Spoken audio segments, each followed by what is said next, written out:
Today's Sunshine Note is titled, Giving Up. Distress that drives us to God does that.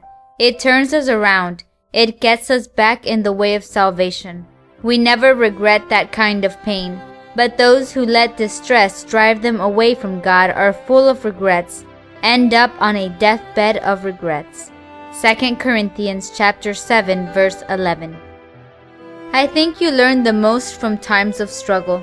I am not saying that you can't learn from the good times, but at least for me, I have learned the most from my moments of defeat, from the times when it seems nothing else could possibly get worse, from the times when loneliness seemed to be an everyday occurrence.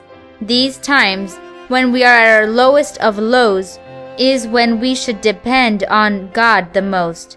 I have learned that even when everyone seems disappointed in me because of my grades or messy room, that God doesn't care about those things. Those earthly things are insignificant to Him. He cares only about the relationship that we share. This does not give me permission to not do my homework, nor does it allow me to slack off in keeping my room clean or on my other daily tasks. Those things, while not important to my salvation, show respect and responsibility. God blessed me with a brain and a body able to help myself.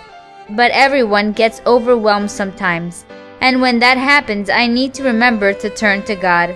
I used to beat myself up over everything, all the homework I needed to do, a deadline at work, etc. Since everyone else made a big deal about it, I did too. I would cry in my room because I felt that I couldn't do anything right. Then I played the song, Praise You in the Storm by Casting Crowns. I realized that even when I think nobody cares, God cares. Even when everything comes crashing down, there is one thing I can do right, and that is pray. God still loves me even when I mess things up. Even when I have given up on everything else, God still cares.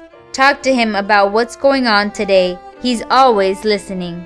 Distress that drives us to God does that. It turns us around. It gets us back in the way of salvation. We never regret that kind of pain. But those who let distress drive them away from God are full of regrets, end up on a deathbed of regrets. 2 Corinthians chapter 7 verse 11. May God bless you today.